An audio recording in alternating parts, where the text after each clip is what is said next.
Girl, let me tell you something. What happened? Today's episode is all about gossip. Yes.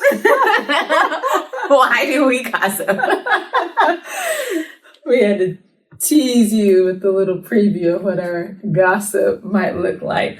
And we're guilty of it too. So that's sometimes how some of our conversations start. So, but welcome to another episode of All Things Authentic. As always, grateful that you're tuning in. But I'm excited to jump in because, yes, we are discussing gossip, so prevalent in our society and culture, and really trying to answer the question for you of why do we gossip? All right. So first, we always like starting with some definitions. So I know you have a couple. You might give a definition of gossip, but there's another cultural saying that we use also. Yeah, so gossip from Oxford Languages is a noun, and it stands for casual or unconstrained conversation or reports about other people, typically involving details that are not confirmed as being true. And then, in our culture, we have another term called spilling the tea. And it's a huge part of, what you might hear all around TV and in different communities. But it's a slang term, and tea is used to refer to gossip or inside information. It's often used in the phrase spill the tea or serve the tea, which is that? Yeah. Serve the tea? Okay. Yeah. Okay. All right. Serve some tea. Okay, gotcha. And that means we want to share something juicy, an exclusive detail about a situation or a person. Yes. Okay, I'm excited for this. So, yeah, it's fun. So, we always try to tie this to something in society, culture, media. It's probably pretty easy to see why this is relevant in our culture because it happens all around us, especially with different TV programs and things. So I know this kind of came up for you as a thought because of a Netflix show you watch, which I'm late with watching, if I'll watch it. So fill me in, kind of give me the tea about this show. Yes, that show is Bridgerton.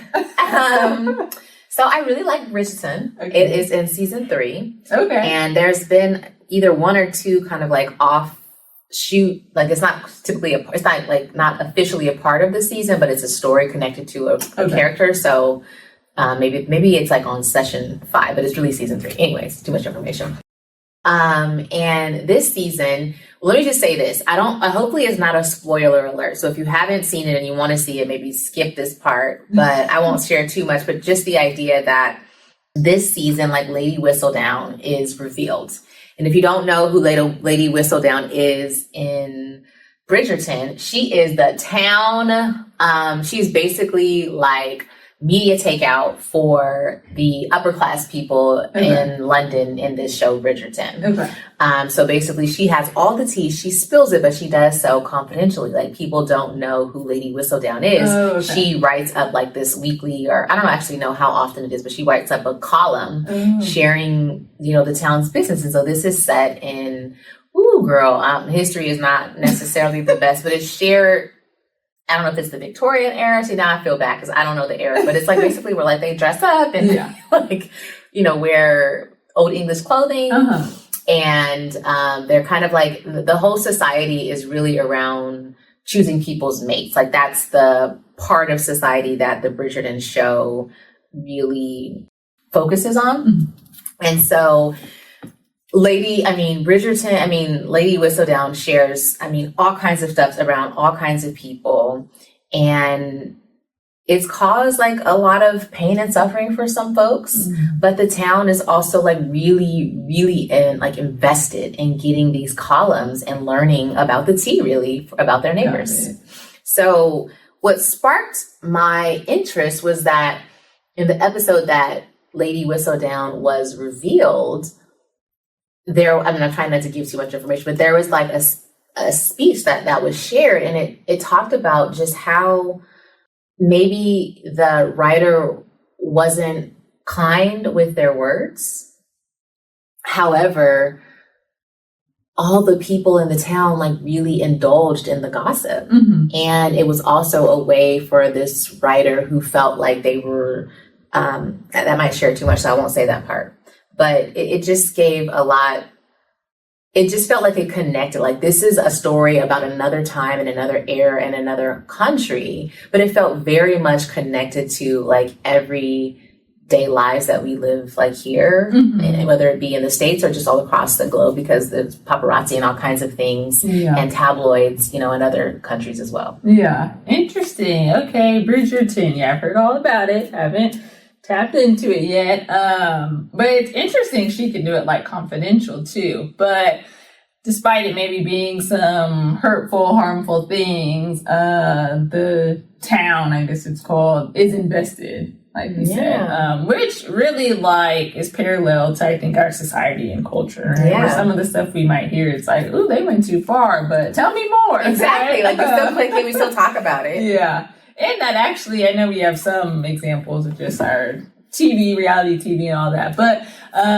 it actually just reminded me too, as you were saying that, I think most recent, it started off our new year with a bang, was the Cat Williams episode. And so when you think about like, well, I don't even know the number now, but that's like the highest watched YouTube video. So one, I think there was just a lot of hype. So the more people that watched it, everyone else was interested too. So it was like trending and all that.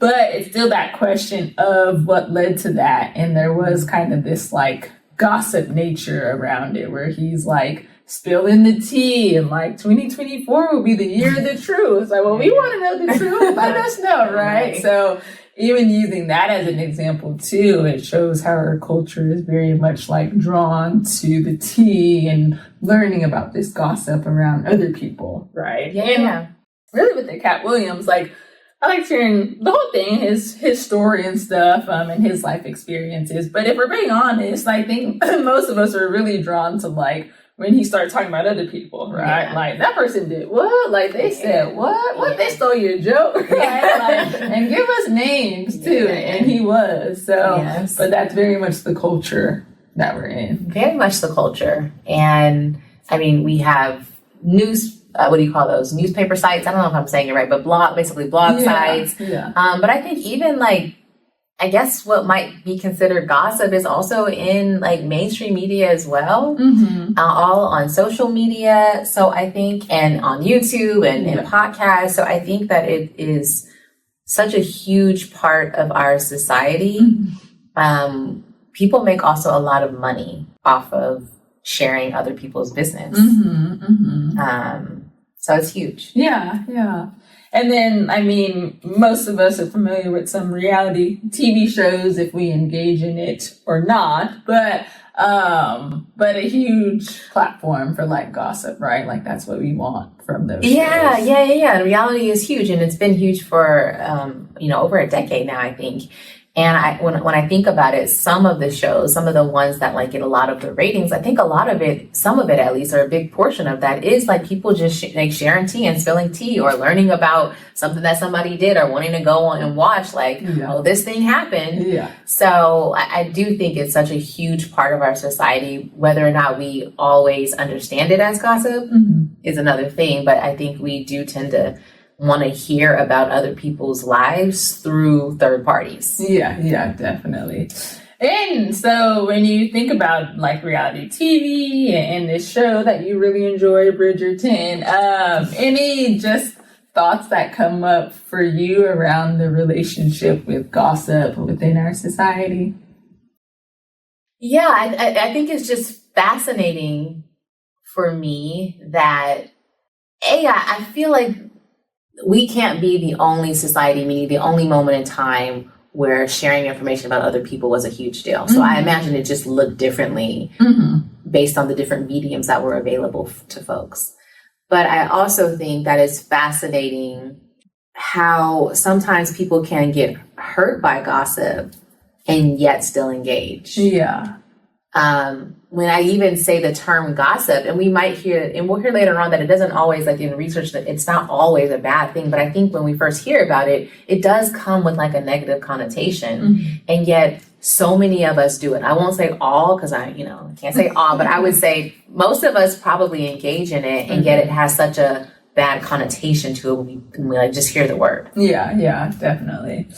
And I mean, and I can admit, because part of me is like, okay, yeah, I don't try to engage in too much gossip. But then when I think about it, I'm like, well, I might, because I am not like on a personal level, but I am a reality TV person. So I think I have a good balance. I don't watch like too much reality TV. My husband might say differently. But some of the Real Housewives, there's at least like 2 of the cities that I engage in. And so those are the ones that stick out to me the most, like the Real Housewives, Basketball Wives. I hate that it's all like the wives shows, right? But those, you're gonna get like some tea, and a part of the storyline is often around what someone has said about someone else. Yes, and it's interesting too. Now that I'm thinking about this now, and what we're drawn to, because one of the housewives, so I watched the Potomac one of the best ones, according to me. But I don't know if it's this past season or the season before. But it was kind of, a lot of people were saying like the season wasn't as good. Like it was just different and kind of boring, some people were saying. And I was like, yeah, I kind of agree. But even thinking like, why do you think it was boring? I'm thinking there wasn't as much like tea being spilled and stuff, right? And so I think too, when you're gonna watch these reality shows, you have an expectation to like hear a lot of different like gossip and stuff too. And when we don't receive that, it's like, okay, that's boring. Like I don't care that much about just what you're doing in your everyday life. I want to hear like gossip. Which is so interesting, right? Because like I think on the one hand, if you were to ask people that, and I don't have a research study to say this, but I would imagine like if you ask people like, do you like watching like gossip on TV or something like that, they might say no, or no, it's a bad thing or something like that. But ratings, I think a lot of times, at least this is what they share, like the ratings for shows that have more of it tend to be higher, or they seem that way. Again, I don't have research behind that, so I don't want to make any like broad statements, but just my own personal thoughts or observations or anecdotes. So it's just interesting that we might say we don't do it, and yet we kind of do, or we kind of like give our attention to it. Yeah. And I love these topics, so they're fun, but as we're discussing, new thoughts come to mind, because, and you might have had some research on this, of like the misperceptions about like gossip and stuff, and it is deemed as like something women do, right? Where a lot of the research was saying like it's not just a thing that women do. But then I was just thinking about that, of like it can also look differently. Like I know you gave the definition of what it is, right? Casual or unconstrained conversation or reports about other people. And I'm like, okay, maybe the reality TV world, which maybe a lot of women watch, but I'm actually even thinking about like sport shows too. And I watch some of those, so those aren't just like males watching it. But for those who might argue that like, oh, only women like gossip, it's like, well, some men or whoever watches like shows like First Take I'll watch and things like that. Like it's actually a form of gossip around like athletes, right? And so they're giving reactions about games and stuff. But when you get into some parts of the season where it's like so and so wants to trade and so is dissatisfied, and that's a form of gossip, right? And it just looks differently, but we're very intrigued about this third party's life and what they're going to do and their feelings and what's going on. We want more insight, and we wait till we get some more insider information to give us information. But that's like another form of like gossip. That is true, and I hadn't actually made that connection or thought about it, but if we just take the literal definition of it, it totally is. It's a casual or unconstrained conversation about someone else, and that person it may or may not be true, and that person is usually not there. Yeah, exactly. So, and I don't think I had any, like, sometimes we share our own personal, like, experiences or stories or our own relationship with gossip. I don't know if I mean, I'm sure I have something, but my biggest thing is like, I can just admit I like reality TV, so I can admit I am immersed in it somewhat. But actually it's funny because on the other hand, outside of my reality TV show, I feel like there's a lot that goes on in like culture and things too that sometimes I'm like late to knowing. Like I don't care that much. Or my husband always jokes like, "You live under a rock?" I'm like, maybe, because he'll be talking about so and so, this happened, and I'm like, what happened? Or I'm always like late to the party, not knowing. I'm like, girl, this thing was all over. Like, are you not on Instagram? All right, love hate with social media, so I try to engage in it, but really I try to be distant. Where I'm like, I don't care what so and so is doing, right? Yeah. So yeah, I think that's my only like personal thing with gossip. Like, definitely there for it. Yeah. But I mean, I guess maybe that means I value like the personal gossip more, like me and you, right? Oh, yeah. Like, or something. But me being too like involved in like celebrities, it's like it's fine, but celebrities get enough attention where I'm like, unless it's something major, but I'm like, I don't really care that much outside of my Real Housewives or something. And you know, it's interesting because like I used to love blog sites like a decade ago, and I would like go look on the blog site like every day. You know, we have class. I'm like, let me just see what's going on over here. Let me get some tea. I don't think it was called tea then. And then I loved reality TV too, and so I would watch it every day. And then I started to notice that I don't know, it's just something about it that didn't quite sit with me anymore. It felt like there was. Some of what I was watching or some of what I was consuming did feel like negative. Yeah. And so I like specifically like made a conscious effort to like no longer go on the site because I felt like it was also addictive. Like, why am I doing this every single day? Like, there's no necessarily inherent value in this information. Yeah. And it feels, I don't know, it just feels kind of, sometimes when I hear some of the negative tones and ways in which someone is being spoken about often on different sites, like I feel uncomfortable. So I like specifically like stop. Like I have to do like a hard stop, like, okay, I'm gonna unfollow an X, Y, and Z. And then now I think I get things on Instagram. And so I'll see something, and I'm like, I guess it is still a form of gossip now that I'm thinking about it. Because at first I thought I did away with it and I kind of stopped following some of the sites, I won't say them, but like, I guess I do learn about information about other people because we'll be talking about it. I'm like, oh, this thing happened or that thing happened. And you're like, oh, my husband told me, or my husband said, I'm like, oh, okay. So anyways, all of that to say is I recognize that I'm definitely a part of the culture in terms of like consuming information that would be considered gossip. And I have in different times in my life had to disconnect from it sometimes when it does feel harsh, like really, really harsh. And also I can be fascinated though by it. Yeah. And it feels like, oh, I'm like, why is that? Like, why am I fascinated by someone's life that I do not know? Like a lot of the problem is like, I don't know this person. Why am I fascinated by it? Exactly. Yeah.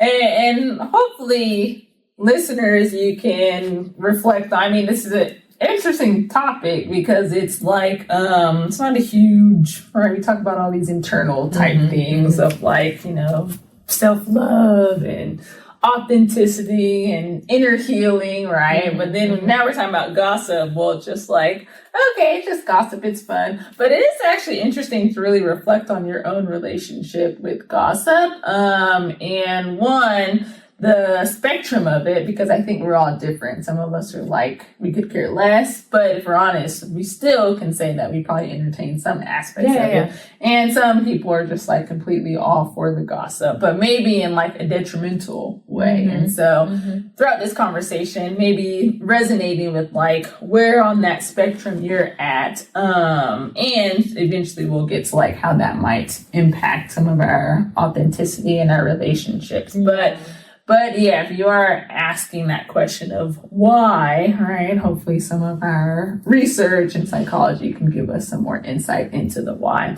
But before that, I know you love quick takes, so I think you have some quick takes for us. Yes. What is the first word that comes to mind when you hear gossip? Okay, gossip. Just one word. Petty. Rumor.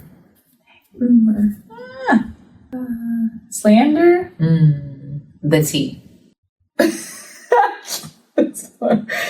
tea. I like a couple words. Go ahead.